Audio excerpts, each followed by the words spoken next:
미국 넘버원 TV입니다. 요즘 이슈화 되고 있는 탈모 급여화에 대하여 생각하는 시간을 가져보겠습니다. 탈모는 생존의 문제다. 이 한 문장이 대한민국을 뒤흔들었습니다.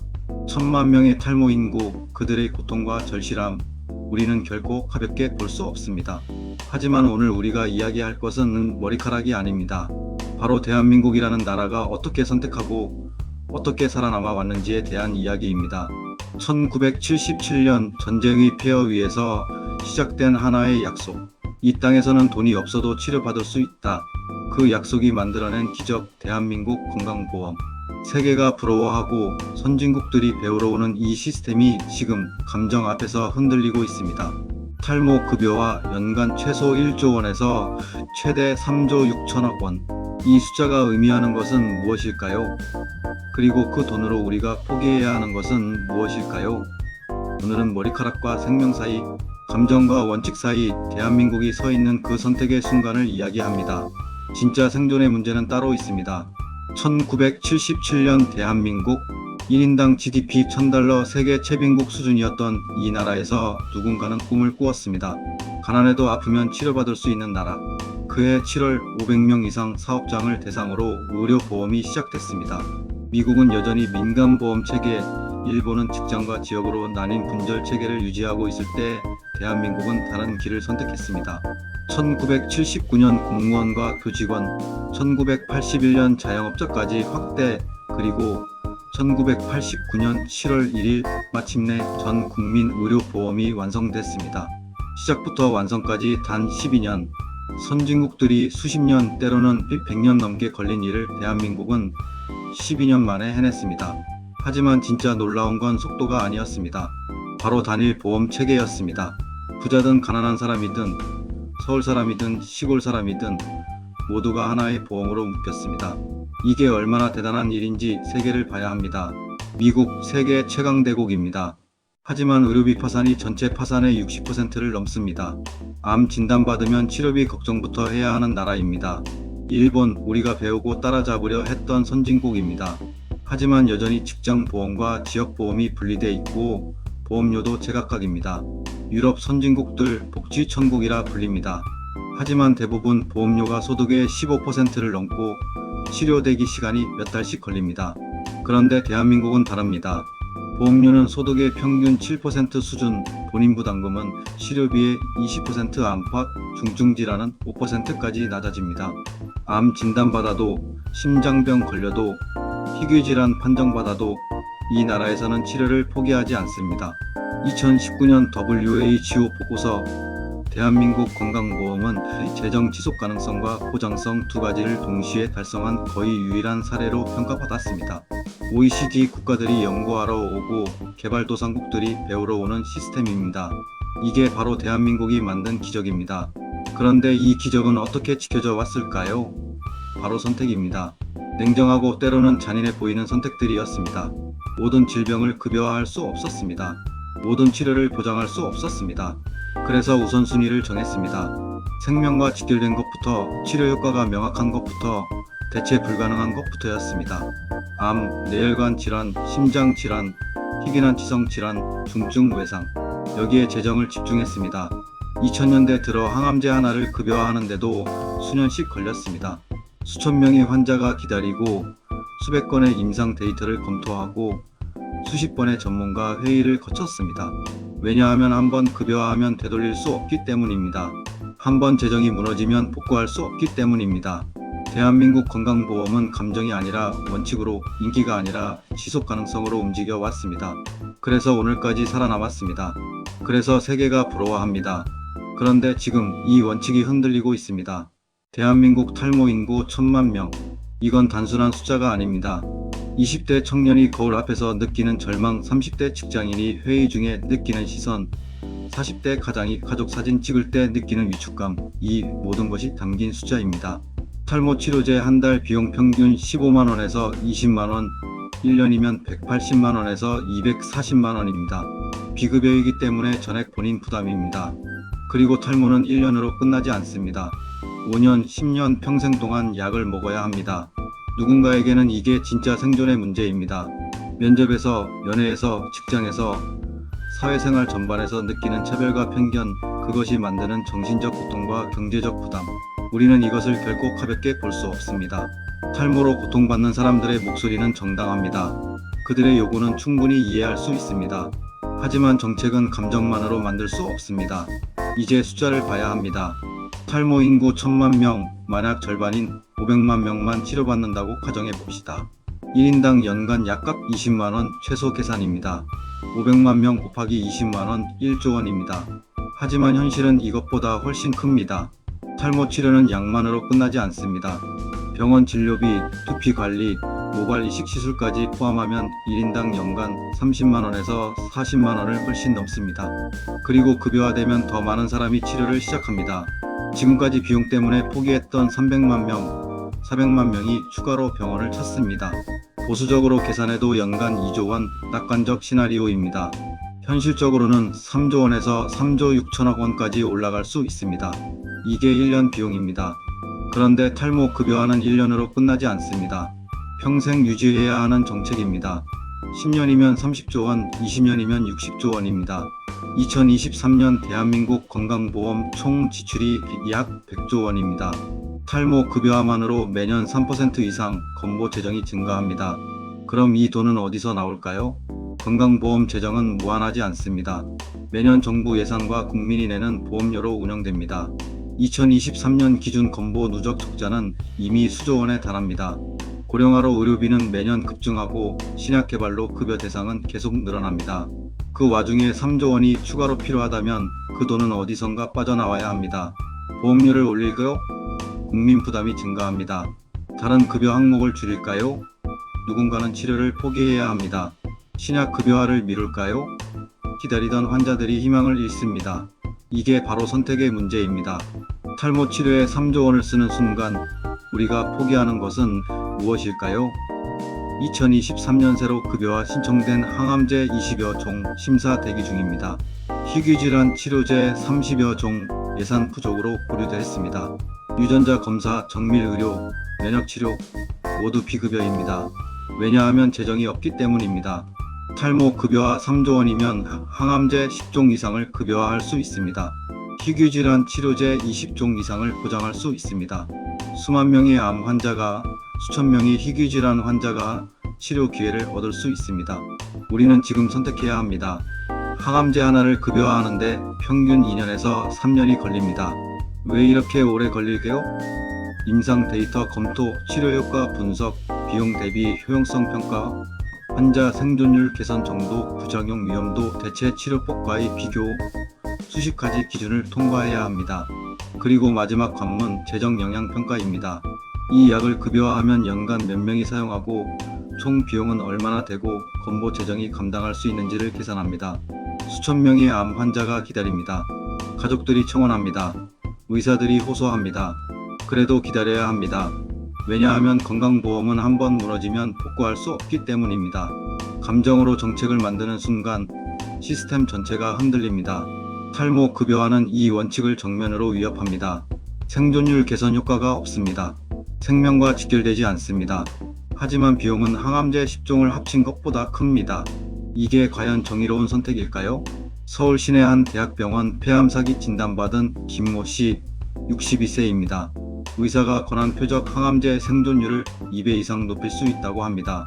하지만 비급여입니다. 한 달 치료비 500만원, 1년이면 6천만원입니다.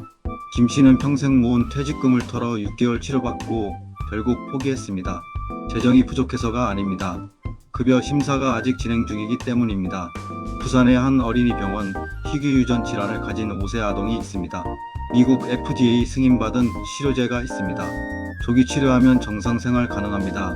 하지만 한국에서는 비급여입니다. 연간 치료비 1억 원, 부모가 집을 팔아도 감당할 수 없는 금액입니다. 급여화 신청은 3년째 대기 중입니다. 예산이 부족하다는 이유입니다.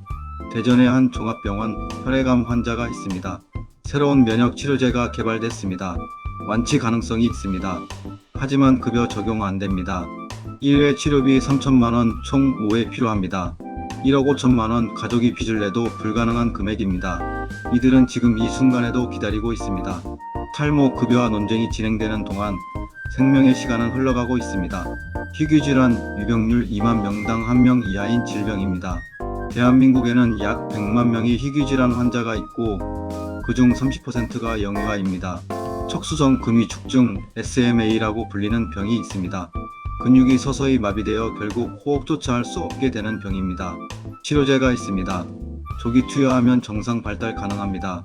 하지만 1회 주사 가격이 27억 원입니다. 세계에서 가장 비싼 약입니다. 미국, 일본, 유럽 선진국들은 이미 급여화했습니다. 하지만 한국은 아직입니다. 재정 부담이 크다는 이유입니다. 한 해 신생아 30만 명 중 SMA 환자는 약 20명, 연간 치료비 총액 540억 원입니다. 탈모 급여화 3조 원의 1.8%입니다. 고셔병, 파브리병, 폼페병, 이름도 생소한 희귀질환들입니다. 하지만 이 병을 가진 아이들에게는 유일한 생명줄입니다. 치료제는 있습니다. 돈이 문제입니다. 부모들은 집을 팔고 빚을 내고 온 가족이 무너집니다. 그래도 치료비가 모자랍니다. SNS에 호소하고 방송에 나가 눈물로 호소합니다. 국가는 말합니다. 재정이 부족합니다. 그런데 탈모에는 3조 원을 쓸 수 있다고 합니다. 이게 정의입니까? 21세기 의학은 정밀 의료 시대입니다. 같은 암이라도 유전자에 따라 치료법이 다릅니다. 그래서 유전자 검사가 필수입니다. 하지만 대한민국에서 유전자 검사는 대부분 비급여입니다. 포괄적 유전자 검사 비용 100만원에서 500만원입니다. 암 환자에게 이 검사는 생명을 가르는 선택입니다. 어떤 항암제가 효과 있는지, 어떤 표적 치료가 가능한지 유전자 검사가 알려줍니다. 하지만 비급여이기 때문에 많은 환자가 포기합니다. 그리고 효과 없는 표준 항암 치료만 받다가 시간을 잃습니다. 미국 FDA는 이미 수십 종의 유전자 검사를 보험으로 인정합니다. 일본도 2018년부터 암 유전자 패널 검사를 급여화했습니다. 한국은 2021년에야 일부 암종에 한 해 제한적으로 급여 적용했습니다. 여전히 대부분의 유전자 검사는 본인 부담입니다. 왜 늦어질까요? 재정입니다. 암 환자 연간 25만 명, 만약 모두에게 유전자 검사를 급여화하면 연간 2천억 원에서 3천억 원이 필요합니다. 탈모 급여화 3조 원의 10%입니다. 10%만 있으면 25만 명의 암 환자가 정밀 치료를 받을 수 있습니다. 생존율이 올라갑니다. 삶의 질이 개선됩니다.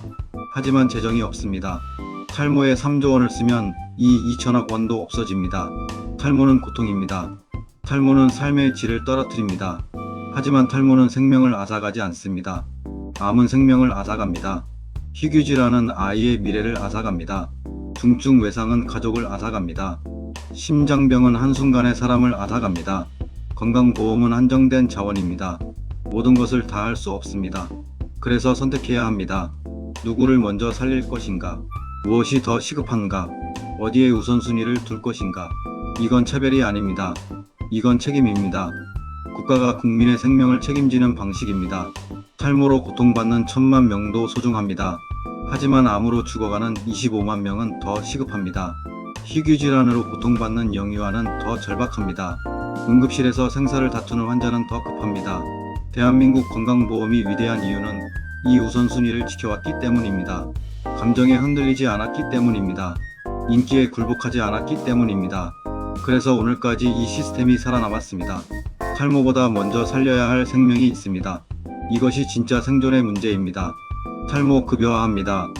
환호가 터집니다. 1000만 명이 박수칩니다. SNS는 찬사로 가득합니다. 지지율이 올라갑니다. 인기 있는 정책은 쉽습니다. 국민이 원하는 것을 주면 됩니다. 돈 걱정은 나중 문제입니다. 표가 먼저입니다. 이게 포퓰리즘입니다. 그리스가 그랬습니다. 복지를 늘리고 세금은 줄이고 공무원 월급을 올리고 연금을 확대했습니다. 국민은 환호했습니다. 정치인은 당선됐습니다. 그리고 2010년 나라가 파산했습니다. 베네수엘라가 그랬습니다. 석유 수입으로 모든 것을 무료로 제공했습니다. 교육, 의료, 주택, 식량까지 무료였습니다. 국민은 행복했습니다. 정치인은 영웅이 됐습니다. 그리고 2015년 나라가 무너졌습니다. 아르헨티나가 그랬습니다. 복지 정책을 경쟁적으로 확대했습니다. 패런주의 국민을 위한 정책이라고 했습니다. 하지만 재정은 바닥났고 인플레이션은 폭등했고 경제는 붕괴했습니다. 인기 있는 정책과 지속 가능한 정책은 다릅니다. 오늘의 환호와 내일의 생존은 다릅니다. 건강보험은 한번 무너지면 복구할 수 없습니다. 건강보험은 도미노입니다. 하나가 무너지면 전체가 무너집니다. 탈모 급여와 3조 원 여기서 끝나지 않습니다. 다음은 뭘까요? 비만 치료제 급여와 비만 인구 탈모보다 많습니다. 연간 5조 원입니다. 주름 개선 시술 급여와 노화도 고통입니다. 연간 10조 원입니다. 치아 미백 급여와 치아 색깔도 스트레스입니다. 연간 3조 원입니다. 키 성장 호르몬 급여와 저신장도 차별받습니다. 연간 2조 원입니다. 한 번 문이 열리면 막을 수 없습니다. 모든 비급여 항목이 급여화를 요구합니다. 모든 요구가 정당해 보입니다. 모든 고통이 진짜입니다. 하지만 재정은 무한하지 않습니다. 결국 두 가지 선택만 남습니다. 보험료를 2배, 3배 올리거나 아니면 필수 의료까지 포기하거나입니다. 일본이 그 길을 걷고 있습니다. 의료비 본인 부담률 계속 상승 중입니다. 미국은 이미 그 끝에 있습니다. 보험 없으면 치료 못 받는 나라입니다. 대한민국은 다른 길을 걸어왔습니다. 원칙을 지키는 길이었습니다. 그 원칙이 지금 시험대에 올라 있습니다. 감정으로 정치하는 나라가 있고 시스템으로 국가를 운영하는 나라가 있습니다. 감정 정치는 쉽습니다. 국민이 원하는 것을 약속하면 됩니다. 오늘 인기를 얻으면 됩니다. 내일은 내일의 문제입니다. 시스템 국가는 어렵습니다. 때로는 국민과 싸워야 합니다. 때로는 비난을 감수해야 합니다. 하지만 미래를 책임집니다. 대한민국은 지난 50년간 시스템 국가였습니다. 전쟁의 폐허에서 선진국이 된 이유입니다. 경제 개발 감정이 아니라 계획으로 했습니다. 교육개혁 인기가 아니라 미래를 팠습니다. 건강보험 표가 아니라 지속 가능성을 선택했습니다. 그래서 오늘의 대한민국이 있습니다. 하지만 지금 그 DNA가 흔들리고 있습니다. 탈모 하나쯤 국민이 원하니까 인기 있으니까 이렇게 시작하면 끝이 없습니다. 오늘 머리카락을 선택하면 내일은 생명을 포기하게 됩니다. 오늘 감정에 굴복하면 내일은 시스템이 무너집니다. 대한민국이 선택할 때입니다. 감정인가, 원칙인가, 인기인가, 지속 가능성인가, 오늘인가, 미래인가. 1977년 1인당 GDP $1000 세계 최빈국이었던 나라, 그 나라가 약속했습니다. 이 땅에서는 가난해도 아프면 치료받을 수 있다. 50년이 지났습니다. 그 약속은 지켜졌습니다. 암 환자도, 심장병 환자도, 희귀질환 아이도, 응급 환자도 돈이 없어도 치료받습니다. 세계가 부러워하고 선진국이 배우러 오는 시스템입니다. 이게 대한민국의 힘입니다. 하지만 이 힘은 감정이 아니라 원칙에서 나왔습니다. 인기가 아니라 지속 가능성을 선택했기 때문입니다. 오늘의 박수보다 내일의 생존을 선택했기 때문입니다. 탈모로 고통받는 1000만 명, 그들의 아픔을 우리는 압니다. 하지만 우리는 또한 압니다. 암으로 죽어가는 사람, 희귀질환으로 고통받는 아이, 응급실에서 생사를 다투는 환자, 그들이 더 시급하다는 것을. 진짜 국격은 인기 있는 정책을 하는 게 아닙니다. 지속 가능한 선택을 하는 겁니다. 진짜 선진국은 모든 요구를 들어주는 게 아닙니다. 우선순위를 지키는 겁니다. 대한민국은 이미 세계 최고 수준의 의료 시스템을 가진 나라입니다. 우리가 지켜야 할 것은 머리카락이 아니라 이 시스템입니다. 감정이 아니라 원칙입니다. 오늘이 아니라 미래입니다. 그것이 대한민국이 강한 이유이고 우리가 자랑스러운 이유입니다. 이 영상이 의미 있었다면 좋아요와 구독 부탁드립니다. 그리고 여러분의 생각을 댓글로 들려주세요. 우리가 함께 지켜야 할 것은 감정이 아니라 이 나라의 미래입니다.